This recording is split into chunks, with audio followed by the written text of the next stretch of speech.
Hola, hola, ¿qué tal? Muy buenos días. Me encanta saludarlos en estos espacios virtuales para compartir algunos elementos que me parecen valiosos para divulgar y para reflexionarlos también colectivamente, sobre todo cuando tienen que ver con prácticas que se están dando bastante en nuestra sociedad, ¿no? Hoy les quiero platicar de un estudio que leí bastante interesante de la Universidad de Michigan sobre el feedback, sobre esta capacidad de retroalimentar, ¿no? Y cómo, si lo pensamos como un problema, como una situación que ocurre, un fenómeno, el feedback es algo normalizado. Por ejemplo, si lo pensamos en las empresas, hasta hay juntas, ¿no? De feedback colectivas en mesa o hay un día en el que el jefe inmediato se acerca a darle el FODA, donde le da una cosa buena, una negativa y una buena. O al final hace una serie de peripecias para tratar de decirle todo lo malo de una forma política. Al final la persona se queda con lo malo y se siente lastimado por eso que parecía algo, pues una retroalimentación. Otras veces también, si lo vemos en las familias, podríamos pensar que a diferencia de las empresas, pues el feedback debería ser más positivo, ¿no? Sin embargo, no ocurre así porque todos los días los padres espejean la conducta de los hijos, porque al final pues están educándolos, ¿no? Y mucho estilo de educación actual tiene que ver con la corrección de conductas, con la señalización de defectos o con la desviación negativa de una situación en particular, ya sea porque los incomoda socialmente a ellos o porque les desagrada algún tipo de hábito. Entonces se vuelve un feedback realmente pues negativo y completamente constante. Por ello los hijos llegan a la adolescencia ya cansados de los papás, ya quieren emanciparse, porque imagínate toda la primera infancia, el preescolar, la primaria, con un feedback que parecía ser un sistema de corrección, que parecía ser un sistema de educación justificado en la autoridad o en que el papá sabe lo que hace, ¿no? O la mamá, ¿no? Dependiendo de si es muy picky o no, pero había un feedback permanente. ¿Cuál es el problema aquí que plantea la Universidad de Michigan en su estudio? Que el feedback realmente se enfoca en un aspecto aislado del pasado, es decir, es algo que ya ocurrió y que la mente humana le cuesta trabajo digerir, metabolizar o digamos agarrar un concepto de una actitud anterior y sacarle algo bueno porque se siente juzgado. Y bueno, hay una explicación muy interesante de los efectos que provoca el feedback a la parte de la motivación y pues prácticamente baja la productividad, reduce la motivación, las ganas de estar en ese lugar disminuyen drásticamente y por supuesto que está dirigido a empresas, ¿no? Pero yo lo pensé inmediatamente en las familias mexicanas. Imagínense un chico de primaria o que ya está en secundaria con una dosis tan alta de feedback permanente, constante, incluso durante diferentes años.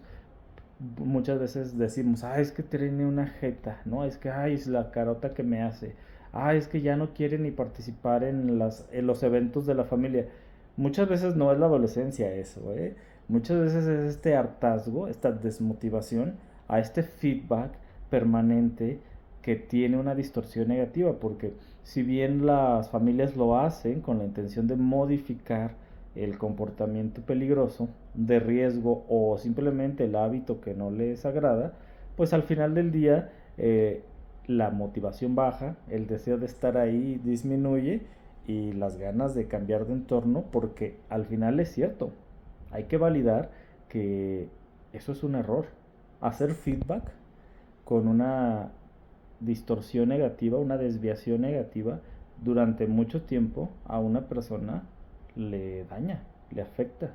De hecho, se hicieron populares hace muchos años varios estudios, ¿no? De las moléculas del agua, de que ponían dos botellas de agua en el sol y a una le daban palabras negativas todo el día y a otra no, y cómo se veía esta agua como modificada su química, ¿no?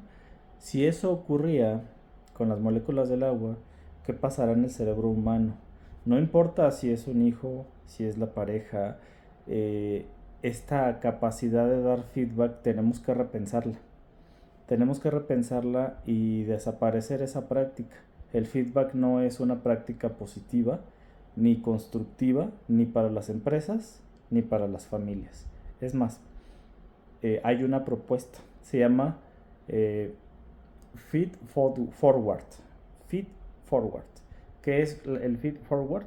Pues estamos hablando de la propuesta de la psicología positiva para hacer una retroalimentación positiva, pero la diferencia con el feedback, el forward, como lo dice la palabra, tiene que ver con adelante, con el futuro.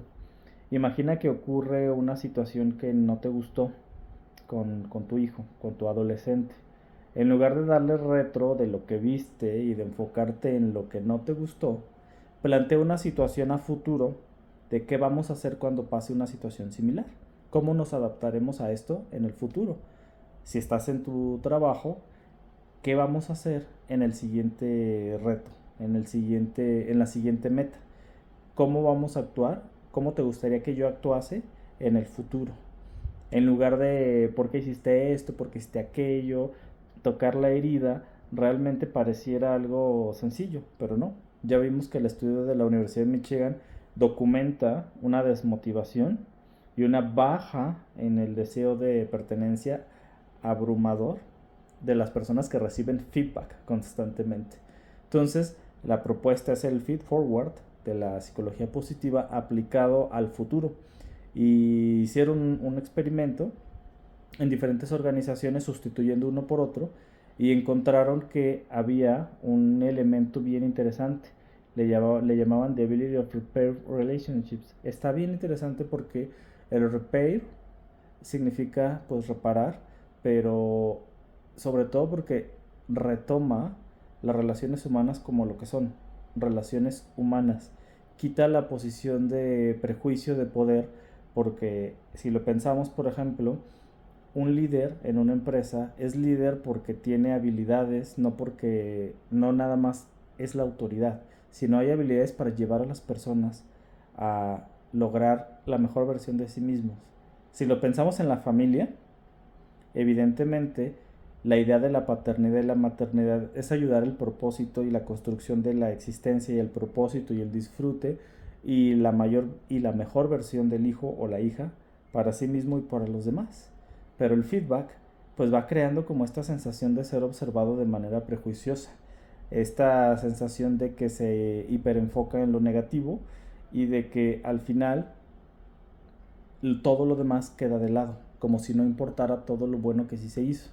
Entonces el feed forward lo que nos plantea es crear esta capacidad de reparar nuestras relaciones humanas a través de pensar en lo que va a pasar en el futuro y entonces lo que se nos pide es claridad con respecto a lo que queremos que ocurra o a lo que nos gustaría que ocurra o a lo que yo espero que ocurra en situaciones muy concretas y muy específicas, ¿no?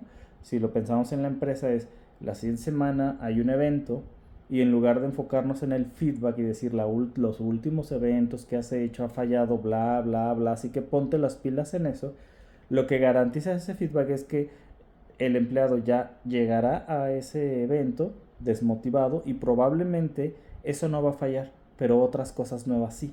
Y entonces el feedback se vuelve como una masa que se estira y en realidad es un producto desmotivador.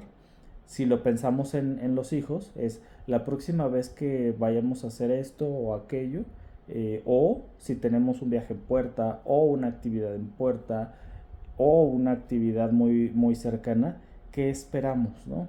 Y de manera muy clara, muy transparente, enfocado, ¿no? Enfocado en el futuro, no en el pasado, ni siquiera en el presente. Esto es interesante porque después del experimento pues demostró una grata capacidad de reparación relacional en las empresas. Llevémoslo a las familias, llevémoslo a las familias, las expectativas al futuro, los acuerdos al futuro y no tanto la señalización de defectos, ni aunque sea la manera más política, el famoso feedback. Es hora de matar el feedback. y ya hay evidencia suficiente de que el feed forward da elementos interesantes. Si te interesa más de este tema, con mucho gusto te comparto una lectura, algo de información sobre el estudio. Tú lo puedes revisar en Google como Universidad de Michigan, estudios sobre el feed forward, o así nada más, ¿no? Feed forward, University of Michigan. Y seguramente podremos encontrar elementos para coincidir en este mundo de la crianza, sobre todo con una generación que son más críticos, menos tolerantes a lo negativo y más enfocados en su inteligencia emocional. Les mando un abrazo, un saludo y aquí estoy a sus órdenes. Muchas gracias.